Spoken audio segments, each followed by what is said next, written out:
Bonjour à tous, je suis David Brault, l'auteur de l'ouvrage que vous avez entre les mains ou que vous vous apprêtez à acheter. Je suis également le fédérateur de la communauté des experts qui ont témoigné sur les compléments pédagogiques associés à ce livre, donc des vidéos, au premier rang desquels je tiens à remercier le professeur Denis Dubois, qui a bien voulu accepter de faire la préface de ce livre, et Jacques Tierney, qui a élaboré la postface. Le livre résume 10 ans d'activité professionnelle, plus de 400 missions dans 25 pays.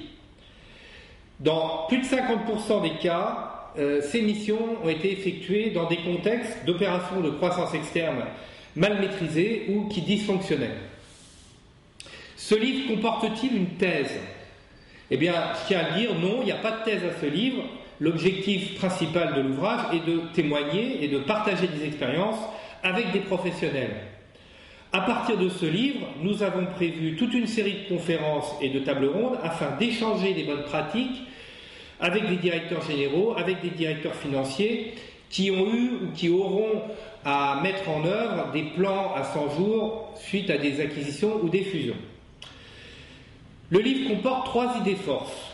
Premièrement, le cache le plus petit dénominateur commun entre la mère et la cible. Il est indispensable dès les premiers jours de l'opération, dès l'entrée dans les lieux, de mettre les actifs sous contrôle, notamment les moyens de paiement, l'échiquier, les codes informatiques, etc. Les moyens de paiement sont la cible prioritaire des fraudes ou de la malveillance. Donc attention à bien protéger les actifs et notamment tout ce qui tourne autour de la trésorerie. La deuxième idée force, c'est qu'il faut écouter la cible. Ne pas arriver en conquérant, en voulant, par exemple, virer tout le monde, imposer ses vues. Souvent, la cible est mieux organisée que la mère. Troisième idée force, le respect du timing. Il faut impérativement mettre du rythme dans la phase d'intégration. Time is money.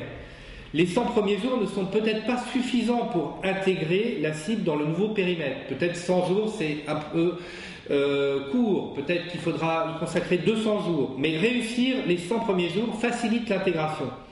Échouer dans les 100 premiers jours, par exemple, en devant changer le pilote de l'intégration, eh bien, complique les choses. Parfois, les entreprises ne s'en remettent pas. Il est donc indispensable d'élaborer des plannings de travail hebdomadaires, parfois des plannings jour après jour, comme cela est précisé dans un des cas pratiques présentés dans ce livre. Enfin, avant de conclure cette introduction, je tiens à remercier les entreprises, les dirigeants, les managers, les gens du terrain que j'ai rencontrés depuis 10 ans et qui ont nourri les nombreux cas pratiques présentés dans ce livre. J'ai bien évidemment modifié à chaque fois les noms, les lieux, les secteurs d'activité dans tous les exemples. Peut-être certains d'entre vous se reconnaîtront dans ces exemples, mais sans tous ces exemples, les bons et les moins bons, il n'y aurait pas eu ce livre. Donc merci à tous.